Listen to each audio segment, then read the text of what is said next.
Hi, welcome to the Quipster Film Review Podcast. My name is Vince Leo. I am the film critic for the website Quipster.net. I invite you to check out all of my written work there at that website. Over 3,800 film reviews to choose at any time, stemming all the way back to 1996. Classics, new releases, foreign films, independent movies, you name it, you can find it all at that website. Quipster.net. That's QWIPSTER.net.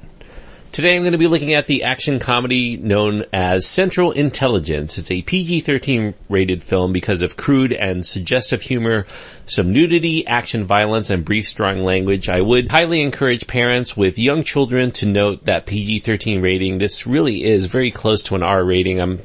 I think that if you had any kind of blood in the movie, it probably would have gotten an R rating. It's just one of these bloodless R-rated films, and so therefore I guess it gets PG-13. It's an hour and 48 minutes, at least according to my movie theater, but I have seen the runtime go close to 2 hours, depending on where you look. I think that happens when somebody announces that the movie's going to be a certain length, and then they end up either adding scenes or subtracting them just before it gets released into theaters.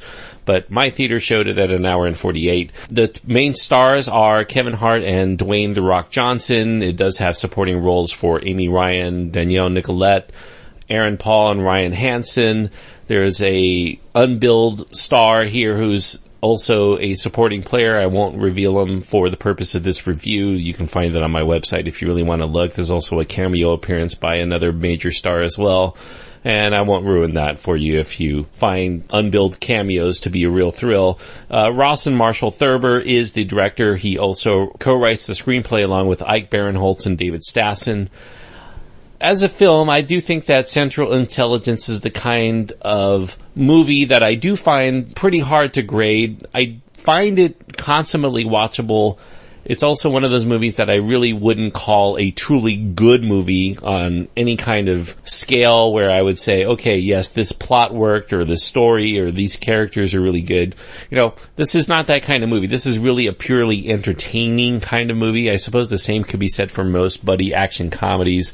Your mileage is going to certainly vary as to how much you expect from a formula endeavor like this one. It is amusing in moments, I will give it that. It's not all the way through, though, but somehow I do think that, for me anyway, the laughs happened at close enough intervals that it managed to keep its head above water as a comedy. The action movie elements are not as interesting. The story does start in 1996. We get a young CG-enhanced version of Dwayne Johnson. If you've seen the trailers, you know exactly what I'm talking about. He's playing this overweight and very geeky kid named Robbie Weirdicht. You can imagine that's not a good name to have when you're in school. And he's the frequent target of ridicule by the bullies at his high school. By contrast, the most popular kid at that high school is named Calvin Joyner, played by Kevin Hart. He's voted most likely to succeed. He excels in school in all the ways Robbie does not. He's a jock, and he's super smart, and he's in the drama club, and he's, you name it, he is the guy.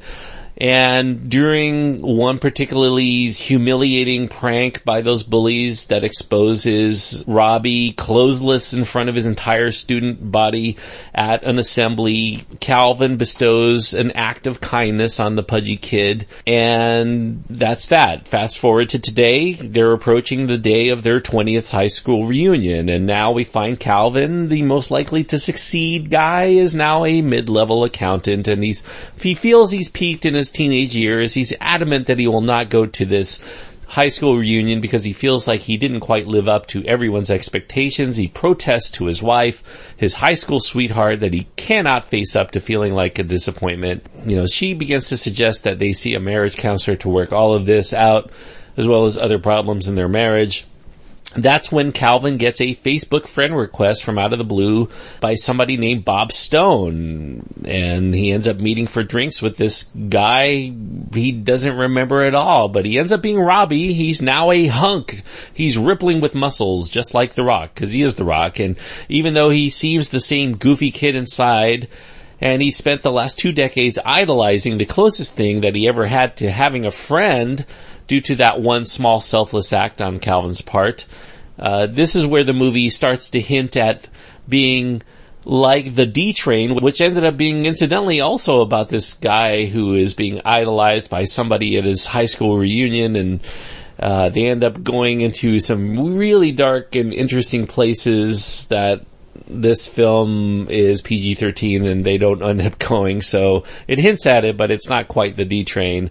It does deviate after this point. The two not really friends catch up on old times, but they end up getting tied together even more because Calvin is soon confused by some CIA agents for actually being Bob's friend, and they are looking to arrest Bob because he is one of their own, and they accuse him of going rogue and perhaps secretly being the notorious international criminal that they've been looking for, known as the Black Badger, who is set to try to sell top secret information regarding U.S. government satellites to the bad guys. So Calvin needs to tag along with Bob to try to clear his name, even though he's not quite sure that Bob is also on the up and up. He could be the Badger. Now, this film is trying to defy some expectations. Rawson Marshall Thurber as the Helmer, he makes Dwayne "The Rock" Johnson the zany crackpot of the duo, and Kevin Hart more of that straight-laced and responsible one. So they're both kind of acting against type somewhat. They both get their chance for laughs. Don't get me wrong. You know, even though Kevin Hart is playing the straight man, he's still pretty funny for those people who think Kevin Hart is funny. Of the two, I do think that it's Dwayne Johnson who manages to come out ahead in the laughs department, because he goes really full bore into this role in a way that feels refreshing and new, at least for him. He's very lovable as a character, but there's also this undercurrent of being somewhat off his rocker. For instance, he's kind of in touch with his more feminine side. He's obsessed with cute unicorns and vibrant rainbows, and the movie 16 Candles. You know, doubt begins to creep in as to whether Bob is really as friendly as he claims, or maybe he's just really needy and he's kind of off kilter. Maybe he's even a sociopath who's gone astray, as the CIA agents suggest. Kevin Hart is funny enough for the film. Fans of his will not mind how he's portrayed in this film, but we have seen him play a timid sidekick to a badass character before. If you think about the ride-along movies, especially, you know, certainly Dwayne Johnson is a much better actor than Ice Cube and certainly has more range, and so they exploit that here.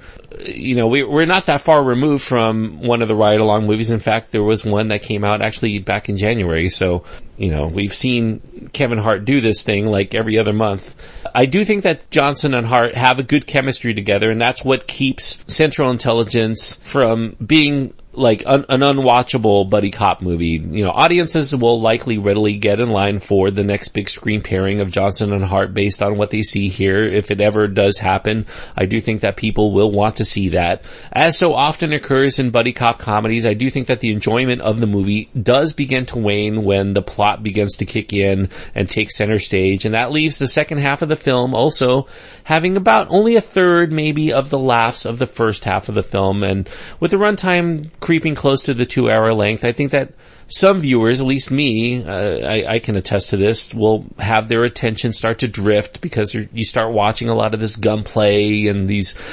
overwrought plot developments that you may have seen too many times before in movies exactly like this. You know, Thurber, as the director, he seems keenly aware of this because he tosses in a nice unbilled supporting role for a comedic actor, and there's an amusing cameo for another, so it does engage you with that. You know, Thurber also leaves people with a smile because there's a pretty amusing pre-credits blooper reel that will make up for any laughs you may feel that you've lost somewhere amid the chaos of the very sloppy and not really that exciting action set pieces. You know, you don't have a lot of rooting interest here except to hopefully get some laughs. The lead performers here are better than the material that's around them, for sure. But I do think that it is very entertaining to see Johnson and Hart play off of each other's comic energy. I think that's enough to occasionally transcend most of the more tired material that's in between them. So this is a real close call for me.